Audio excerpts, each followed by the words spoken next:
So I just finished day one of meditation, 30 minutes of meditation. That is the longest I have ever meditated. I've consistently been meditating for 5 minutes at a time. I think the longest I ever meditated was 13 minutes. So to meditate for 30 straight minutes was a really fascinating experience for me. And you might be wondering why meditation? What's the value? What's the purpose? Why? And for me, the decision to meditate and the commitment to meditate for 30 minutes every day is to really just understand and be able to observe my thoughts. So, my experience, all of our experiences and all of our results and what happens in our life, it comes directly as a reflection of what we're thinking about things. But we so often don't even realize what we're thinking. We just react, or we have these thoughts in our minds and we think they're true, so we attach to them. You will see my cats probably in many of these videos. This one with the white nose is Shadow. And so we attach to these thoughts. We think they're very true, and then our experience becomes something from that place of believing that that thought is true. And so what meditation does is meditation allows you to observe the thoughts without attaching to them and without having to believe every single one, to really be able to just see them and then really decide, is this a thought that I want to attach to, or maybe this is a thought that I'm ready to let go of. And for me, I very much like to escape from my thoughts and escape from myself physically. So, meditation is going to be a great way for me to really have to stay or choose, not have to, but to choose to stay with myself, to stay with my body, and to stay with my thoughts. And, that's just not something that I practiced before. And so, doing this, committing to doing this for 100 days is going to be a way that I do that. So, just like exercise, I exercise on a very regular basis and I exercise my body. This is really exercise for my mind where I am, really just observing those thoughts. So, a couple of things that I noticed today were, wow, this is a long time. I really found myself wanting to open my eyes to look and see how much time was left. And I decided that I'm not going to do that. Part of meditation is really being in the present moment versus thinking.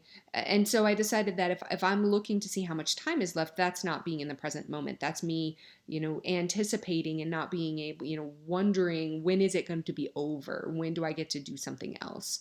And so by keeping my eyes closed, staying with the present moment until the timer goes off, that really allows me to just continue to stay there. So that was my decision today, was to, and really my decision for long term for this is to not look and see, how much time I have left.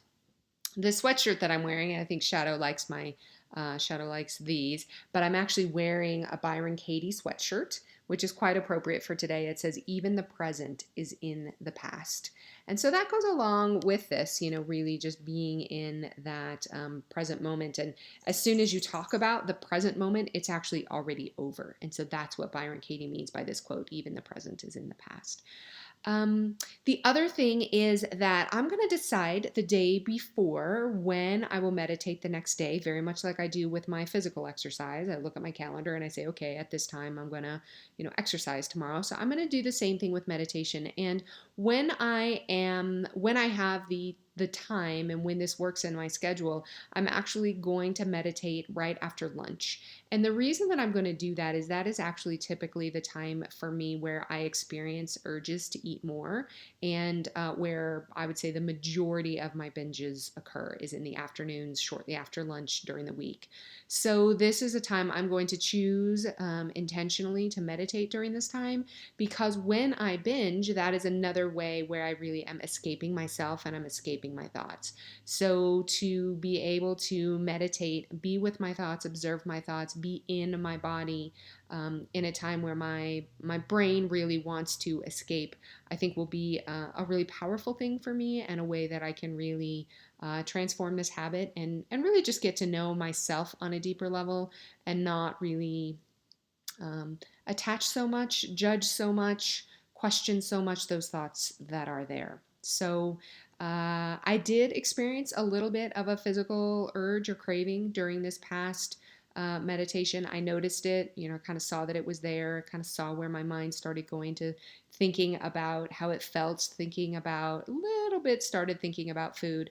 And then it kind of just floated on by, and then the next thought came. So that was a neat experience. So I will definitely share what's happening for me with the, not only with the meditation and what I'm discovering there, but also, with this journey of eliminating sugar and flour, and what it's like as it kind of, I go through this process of getting it out of my system. I have quite a bit in my system right now, so I'll be talking about that as well in the event that it's helpful for anybody. So day one is in the books. It is May 12th, 2017, and I have, for the last 16 years, I have loved this date of May 12th, and I am just giving myself another reason, even deeper reason to love this date, and I'm really excited about this journey and the next 99 days to come.